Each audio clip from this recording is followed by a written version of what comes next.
Queridos amigos, pues muy buenos días, feliz domingo. Nos encontramos en el domingo de la palabra de Dios. Hoy la Iglesia nos invita a ensalzar la palabra de Dios. Y pensando en esto, en la palabra de Dios, en la Biblia, se me ha ocurrido buscar en internet cuáles son ahora los libros más vendidos, qué es lo que está ahora leyendo realmente la gente. Y según nos dice Google, concretamente la Casa del Libro tiene entre sus libros más vendidos un libro de Marián Rojas Estapé que se titula Recupera tu mente, reconquista tu vida, un libro de Sandra Moñino que se titula Adiós a la inflamación, cómo prevenir enfermedades, y entre los libros también más vendidos está un libro del doctor Manuel Sanz Segarra, La supraconciencia, existe vida después de la muerte. Es decir, libros que nos ayudan a sanar la mente, que nos ayudan a sanar el cuerpo o que nos convencen científicamente de que hay vida después de la muerte. Y yo me decía, buscando estos libros, pero si para eso lo mejor que podemos hacer es leer la Biblia, realmente. Queridos hermanos, esto que tengo en mis manos es un libro que hace todo eso que acabo de decir con estos 3 libros más vendidos, lo hace él solo.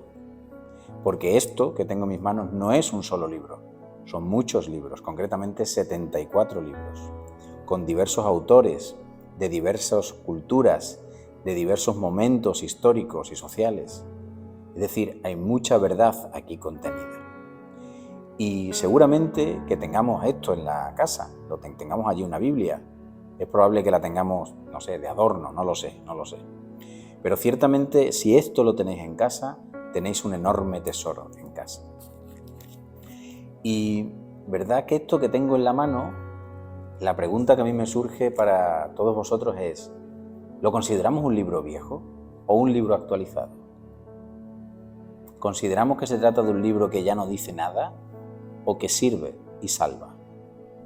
¿Consideramos que se trata de un libro que está pasado de moda o que todavía tiene cosas importantes que decir, quizás las más importantes, a los creyentes y en general a la humanidad del siglo XXI?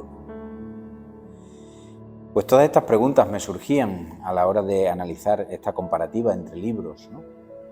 Fijaos que en las lecturas de hoy me voy a centrar en la primera lectura, la del libro de Nehemías.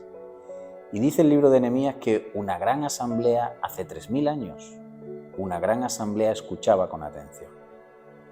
Y dice la lectura, desde la mañana hasta el mediodía, hombres y mujeres, todos los que tenían uso de razón, todo el pueblo escuchaba con atención la lectura del libro de la ley.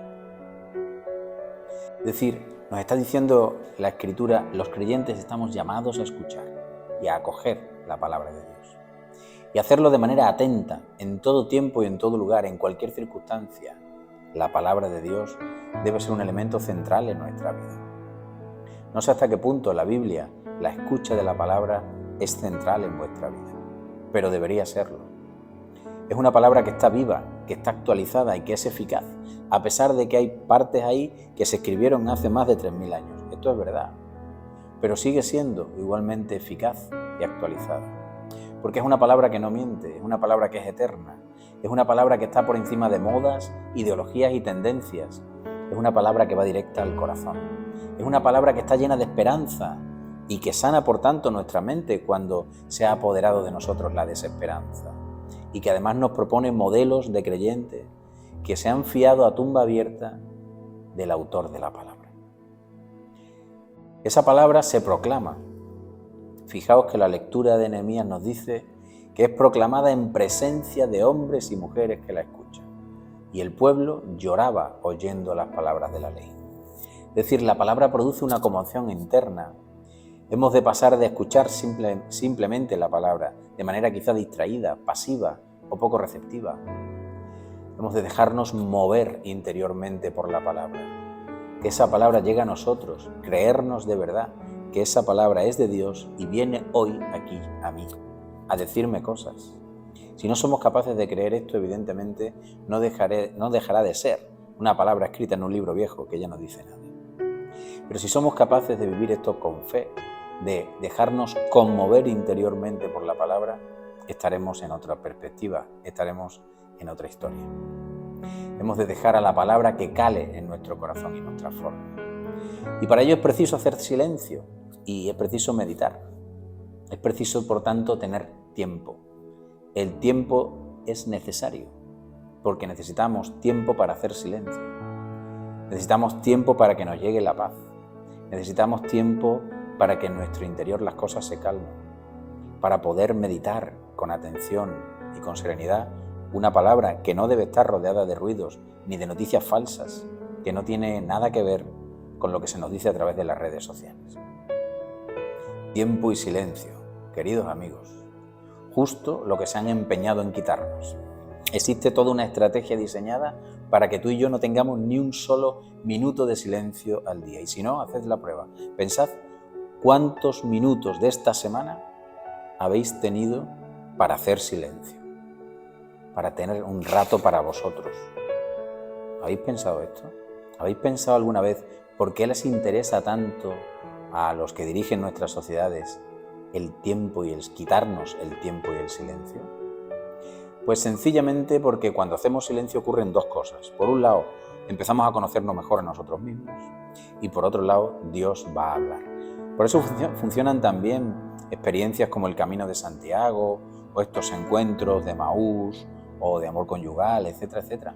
Porque ahí no hay más remedio que hacer silencio y en el silencio Dios siempre, siempre va a hablar. Así que tiempo y silencio. Esto es importante. Por otro lado, la palabra es presencia de Dios. El sacerdote Esdras abre el libro en presencia de todo el pueblo y bendice a Dios. Y el pueblo se postra y adora al Señor, inclinados en tierra. Es decir, el pueblo está persuadido, convencido de que ante ese libro que Esdras acaba de abrir está Dios. Y por eso se postra, no se postra ante el sacerdote, se postra ante la presencia viva de Dios en su palabra. Cuando nos acercamos a la Eucaristía, no solo nos acercamos a comulgar con el cuerpo y la sangre del Señor, que es presencia viva de Dios mismo. No, es presencia viva porque también está vivo en su palabra, está presente en medio de nosotros a través de su palabra, a través de su mensaje. Por eso también es igual de importante en la Eucaristía la liturgia de la palabra, no solo la liturgia eucarística. Y por último, queridos hermanos, la Biblia hay que leerla solemnemente. No vale simplemente abrir el libro y leer algo. Es preciso hacer esto con cierta solemnidad, tener la Biblia en un lugar destacado de la casa, tomar el libro en tus manos, considerarlo un libro sagrado, cerrar los ojos, hacer una breve oración de invocación al Espíritu. No tienes cualquier cosa entre las manos. Hacer silencio interior y exterior, hacer consciente de que el Señor está presente y entonces leer algún pasaje que previamente hayamos elegido. Así, queridos hermanos, estaremos haciendo presente a Dios mismo en medio de nosotros, en medio de nuestra casa, en medio de nuestra Eucaristía. Y estarás escuchando su mensaje que hoy te habla a ti, hoy, aquí, creyente del siglo XXI. Buenos días, queridos hermanos.